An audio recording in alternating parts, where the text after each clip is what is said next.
Now let's get to know the chess pieces. This is the king. This is the queen, the rook, the bishop, the knight, and the pawn. Now let's learn the values of all the pieces. The pawn is the weakest piece on the chessboard. It's also known as the unit of value in chess. So the strengths of the other pieces are measured by the number of pawns that they're worth. The knight is worth around 3 pawns. The bishop is also worth around 3 pawns. We'll talk more about this later. The knight and the bishop are both worth around 3 pawns, but they move very, very differently. In some positions, knights are stronger. In other positions, bishops are stronger. And you'll learn about these nuances in a little bit. For now, knight 3 pawns, bishop 3 pawns. The rook is a powerful piece. It's worth 5 pawns. The queen is the most powerful piece on the chessboard. It's worth 9 pawns. The king doesn't really have a value that can be measured with pawns because the king, though not so powerful, cannot be lost. The aim of the game is to capture the enemy king. So your king has infinite value, although not all that much power. Now that you know all the chess pieces, let's learn how to set up the board. Remember, both sides begin with a light square in the lower right-hand corner. So let's say you're white. The rooks go in the corners. Next to them come the knights, then the bishops, and finally the queen and king. An easy way to remember what color square to put your king and queen on is that the king always begins on the opposite color of what it is. So if it's a white king, it begins on a dark square. If it's a black king, it begins on a light square. Now the pawns cover the entire second rank. You begin with 8 pawns. Remember, I said the pawn is the least valuable piece, but you have a lot of them. So here we see white's setup. The rooks are in the corners. The white king is beginning on a dark square. The queen is beginning on the same color as she is. She's a white queen beginning on a light square. Bishops and knights, and the pawns cover the entire second rank. Now for black, it's the same. The pawns cover the entire 7th rank. The rooks go in the corners. The black king begins on a light square. The black queen begins on a dark square. Remember, the king always begins on the opposite color square of what it is, and the queen begins on the same color. So the black queen begins on a dark square, the black king begins on a light square. Then come the knights and the bishops. So we've just learned the values of all the pieces and how to set them up. Now we'll learn how they move.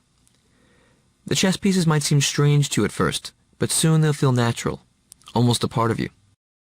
Let's begin with the unit of value in chess, the pawn. Individually, pawns are the least powerful of all pieces, but there are more of them on the board than any other piece, so it's essential to learn how to use them in coordination. The game begins with each side possessing 8 pawns all lined up on the 2nd and 7th rank, as you've learned. So this is how the pawn moves. On each pawn's first move, it has the option of moving ahead 1 square or 2. It's very important to remember that after its first move, pawns can only move ahead 1 square at a time. So here this e2 pawn can move to either e3 or e4, because it's that pawn's first move. But once it's on e4, it can only move to e5. The pawn possesses a number of unique qualities.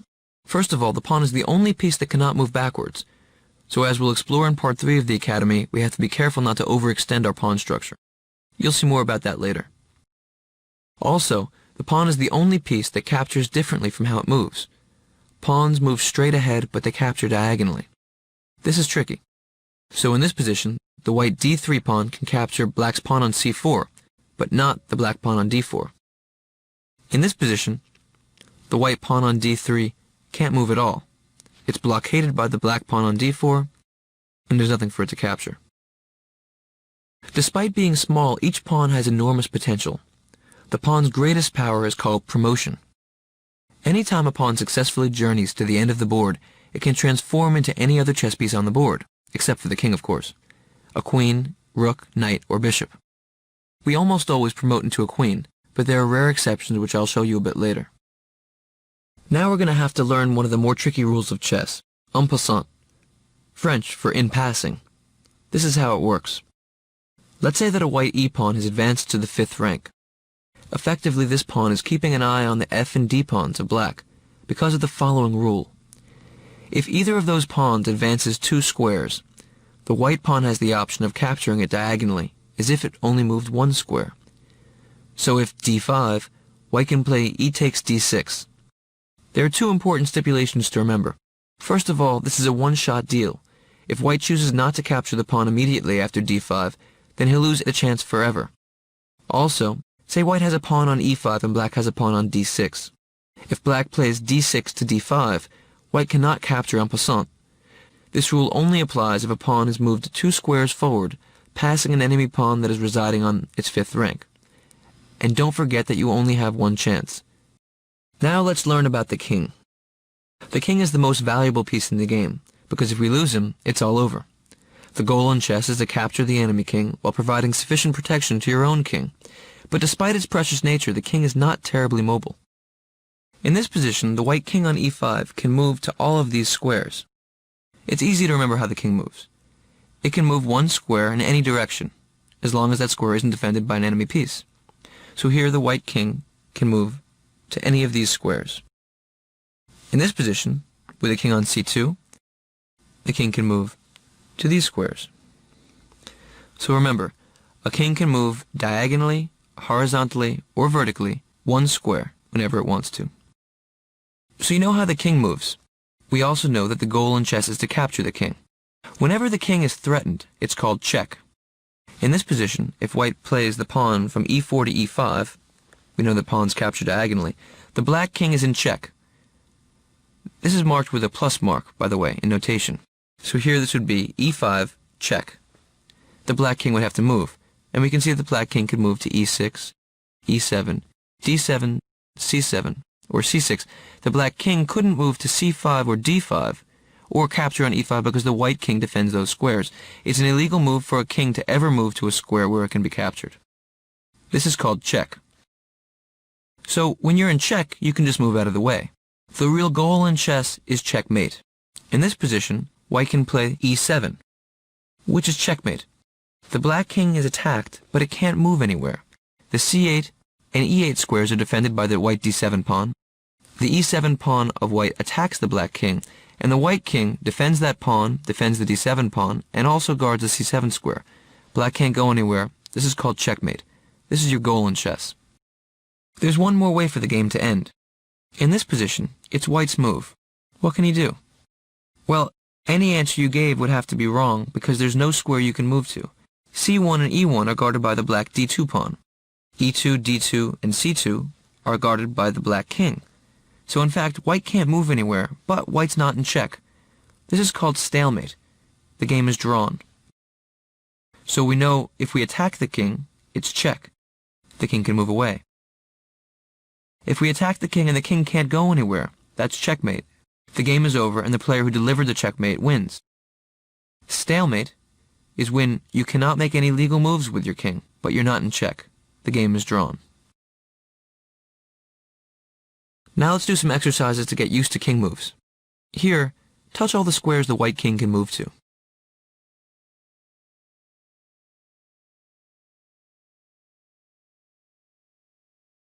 That's right. Remember, the king can never move into a position where it can be captured. The rook is a very powerful piece, worth 5 pawns. In this position, the rook on e5 can touch any of these squares. The rook can move as far as it wants to, horizontally or vertically, until a piece stands in its way. So, in this position, this rook can move to any of these squares. Now, if there were a pawn, say, on c6, the rook could only move to these squares, and it would also have the option of capturing the black pawn on c6. Rook on c3 takes c6. The rook is an excellent long-distance operator. We want him on open lines because he can't jump over other pieces.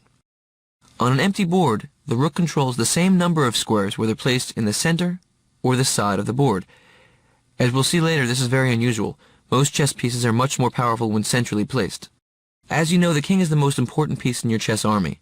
Protecting your king from attack is how you keep from losing the game. Because it's so important, there's a special move called castling, which you can use to put your king in a safe place. Castling is the only time in chess in which you're allowed to move 2 of your pieces, a king and a rook, in one move. Here's a board set up with only the white king and the 2 white rooks. You can castle either to the king's side, which is called castling short, or to the queen side, which is referred to as castling long. In a game, castling moves the king away from the center of the board where it's more vulnerable to attack. Note how much safer the two kings are after they castle. Here, white castles queen side, and black castles king side. It's usually a good idea to castle early in a game, both to protect the king and give the rook a chance to control the center files. There are 4 important rules that govern castling. Rule number 1. The king and rook may not have moved from their starting squares. In this board setup, white cannot castle to either side because both rooks have moved from their starting positions. Even if one of the rooks moves back, white still cannot castle. Rule number 2. All of the spaces between the rook and the king must be unoccupied. In this diagram, white cannot castle king side because the knight is in the way. But he can castle queen side because all of the spaces between the king and the rook are empty. Rule number 3. The king cannot be in check. In this position, it would appear that white can castle king side because neither the king nor the rook has moved from its starting square, and the spaces between the rook and the king are empty. However, the white king is currently in check from the black pawn on d2, so he cannot castle. Rule number 4. The squares that the king passes over cannot be under attack, and since you can never move your king into check, the square to which it's moving can't be under attack either. In this position, the spaces between the king and the rook on the queen side are open. However, the d1 square is guarded by the black rook on d8, so the white king cannot pass over it. Castling is illegal. In this position, the c1 square is guarded by the black rook on c8, so the king can't land on it. Castling is illegal here as well. Now we're ready to learn about a quirky long-distance operator, the bishop. Bishops can move as far as their path is unblocked, along the diagonal. So in this position, the bishop can move to any of these squares. The major drawback of a bishop is that it can only touch the squares in the color on which it travels, so a bishop that begins on dark squares can only touch the 32 dark squares on the chessboard. Of course, a bishop that begins on a light square can only touch the 32 light squares on the chessboard. So we call our bishops a dark squared bishop or a light squared bishop. So while a bishop can go very far with one move, it's relegated to only half the squares in the chessboard. This is why the bishop is worth only 3 pawns. In this type of position, the bishop can slice right through white's pawn structure, but it can never attack any of the white pawns because they're all in dark squares. So here you can see both the pros and the cons of a light squared bishop. Like every other piece except for the pawn, the bishop captures the way it moves. It cannot jump over other pieces. And if a bishop is blocked in by its own pawns, it's considered a bad bishop. You always want to maximize the mobility of your chess pieces. Now for the queen. She's the most powerful piece on the chessboard. The queen combines the powers of the rook and the bishop, and is worth 9 pawns. Or 2 bishops and a knight, 2 knights and a bishop, a rook, bishop, and pawn, or any other combination of pieces. Of course, these valuations vary with the position, and we have to learn how to make the judgments. So as I mentioned, the queen combines the powers of the rook and the bishop, so she can move as far as she is unblocked, horizontally, vertically, or diagonally. So this queen on the central square controls all of these squares. A really powerful piece. Here, mark all the black pieces that can be captured by the queen.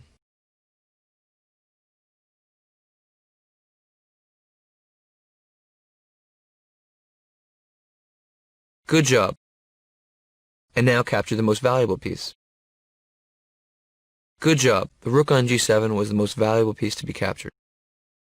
Now we're up to a unique piece, the knight. The knight is the only chess piece that can jump over other pieces, but it can't go very far in one leap. It moves in an L pattern, 2 squares in one direction and 1 square in another, or step, step, side, as my mother puts it. So if the knight is here on d5, it can move to these squares, step, step, side, or step, step, side. It's also interesting to note that the knight always moves from a light square to a dark square, or vice versa. Click on all the squares defended by the knight.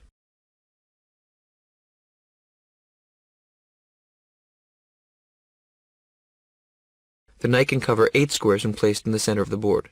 Good job. It's very important to notice how powerful the knight is in the middle of the board.